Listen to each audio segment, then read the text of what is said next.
Britain's natural beauty is often overlooked. So let's take a walk on the wild side across our green and pleasant land, along our rugged coastline, and around the 6,000 islands that make up the British Isles.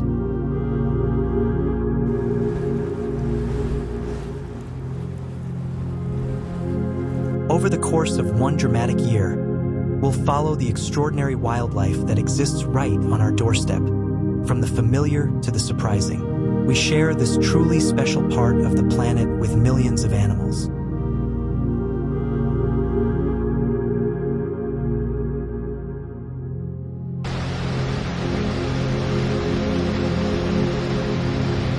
This place, which we are fortunate enough to call home, is a natural wonder.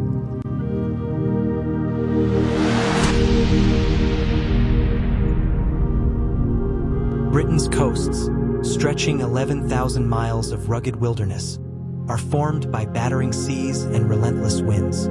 They are home to our hardiest wildlife, from close-knit families to ruthless predators. These creatures are all highly adapted to a world where land meets sea. Our coasts are wild and unforgiving places. The risks here are great, but the rewards can be worth it.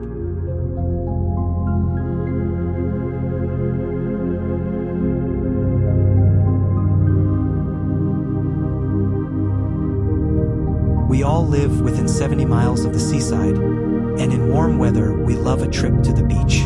But in winter, our coasts attract a different kind of beach lover. Thousands of gray seals arrive on the Norfolk coast to breed. Our shores are home to over a third of the world's gray seal population. This mottled male has been coming to this beach for over a decade. He is a dominant bull in prime condition. His roar is a warning to other males to stay away. If he can keep these females to himself, he will mate with them as soon as they come into season, which will be any day now. He needs to be here, ready and waiting, but scuffles are breaking out all around him. There are dozens of contenders vying to take his place. The mottled male must assert his authority.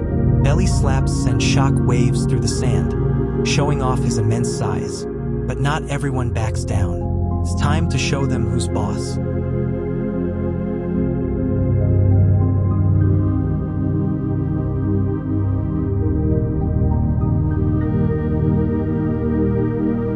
His large snout and massive neck are indications of his strength, but the challenges keep on coming. For some, belly slaps are not a deterrent. This one is ready to fight, and he goes straight for the jugular.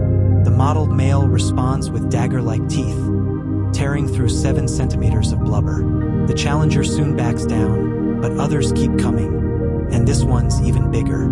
The mottled male has no time to recover. He uses his quarter-ton body to pin his opponent to the ground, mustering all of his strength. Another challenger admits defeat. It's time for the victor to reap his rewards.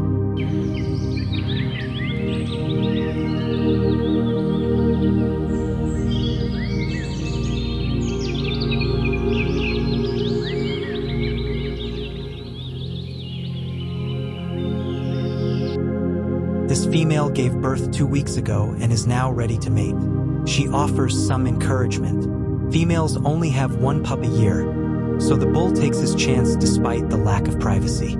He'll mate with her as many times as he can, maximizing his chances of fathering her pup.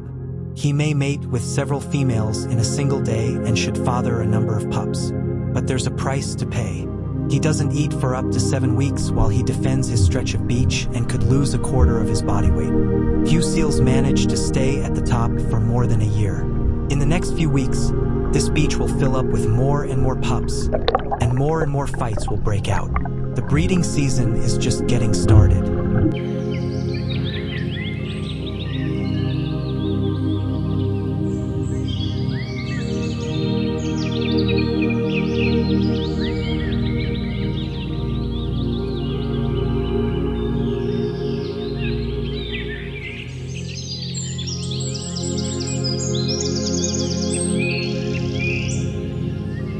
Great Britain's coastline contains a series of unique habitats, from vast sandy beaches to towering cliffs, home to some of the world's largest seabird colonies and patrolled by one of our most fearsome coastal predators. Remarkably, Well over a third of Britain's coasts are cliffs. These soaring rocks can be treacherous places, but for some seafarers, they offer sanctuary. They are home to some of the largest seabird colonies in the world. Every spring, the cliffs on Anglesey in northwest Wales attract 10,000 guillemots. They've come to raise a family, but there isn't much room. It may seem precarious, but nesting on these narrow ledges means they're totally safe from land predators.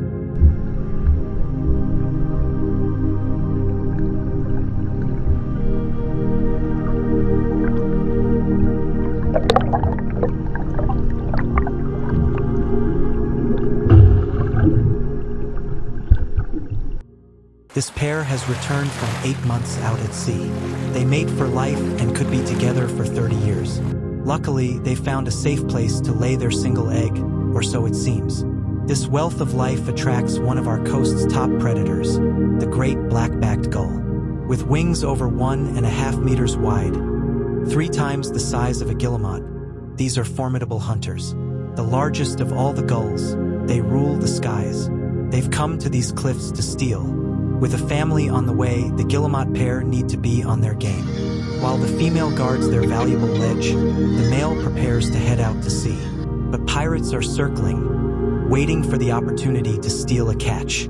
Guillemots are safe when they're on the water. It's getting there that's the problem. The gulls target birds returning with fish, forcing them to take evasive action. As a last resort, guillemots give up their precious food.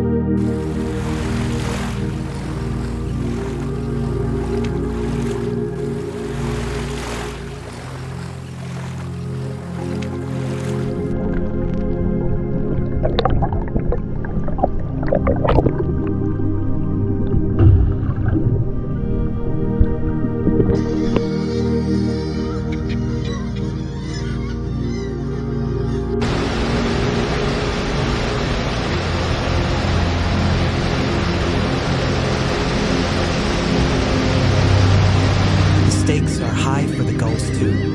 They have their own families to feed. Despite the risks, the male guillemot heads out to sea. He makes it through, but the gulls will be waiting for him when he returns. For now, he can fish in peace.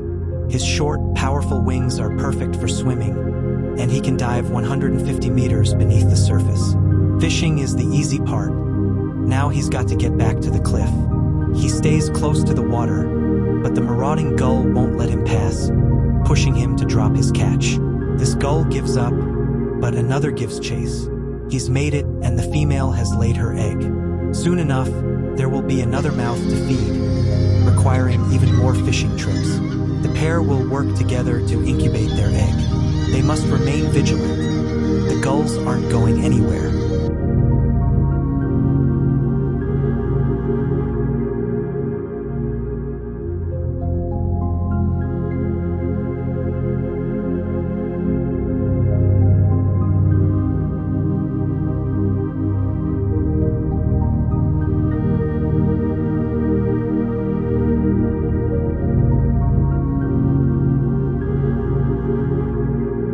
Windy, low-lying parts of our coasts, cliffs are replaced by an otherworldly landscape.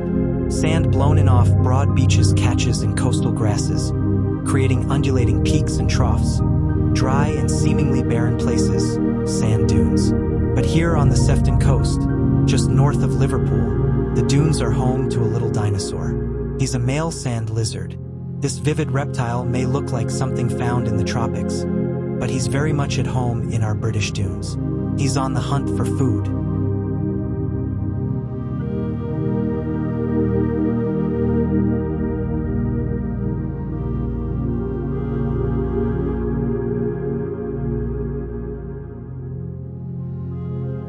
An unsuspecting bumblebee, a rare treat, he must approach with care. The bee is distracted. It's busy grooming. The lizard's crushing jaws immobilize his prey. By retracting his tongue, he avoids a sting. The risk is worth it for a good-sized meal. As a reptile, he's completely dependent on the temperature around him for warmth. He can't generate his own. Finding a hot spot amongst the dunes, he can bask to warm up and digest his meal. His bold markings have a dual purpose. The camouflage pattern down his back helps helps him hide from aerial predators, while his dazzling green flanks show rival males that he's in great shape.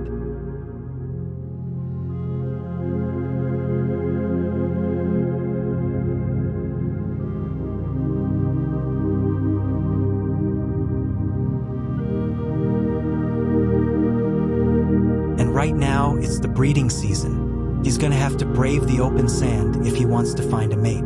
He's slow and exposed, easy prey out on the sand. But catching a female scent, he knows he's on the right track. Even for a sand lizard, climbing the dunes is hard, and with some dunes over 30 meters high, he's got his work cut out. He spotted something in the grass, a female basking in the sun. This could be his chance.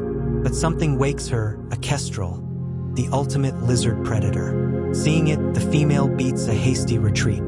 The kestrel's getting closer, and the male is still out in the open. Even the fastest lizard in Britain would be no match for this aerial master. His only chance is to get back under cover. By hovering, the kestrel stabilizes its view as it tries to pinpoint its target. The lizard must stay completely still. It's worked, but our sand lizard's quest for a female will have to wait.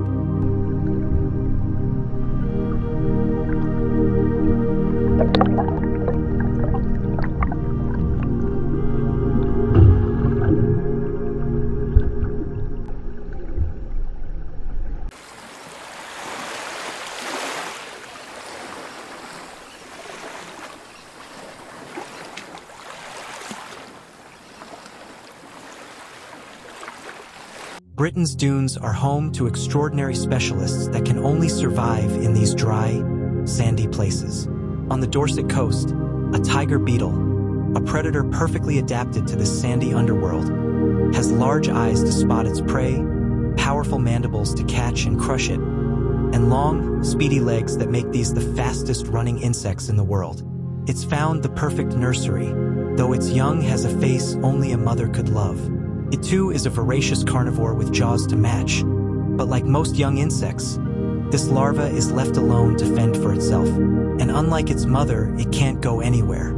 It must remain in its burrow to protect its soft, maggot-like body. Its hard-plated head bungs the hole, and with a super-sensitive trigger head, it lies in wait for prey to bumble past. This larva hasn't quite got the hang of it. Maybe not the formidable predator just yet. For a master of ambush, patience is a necessary virtue.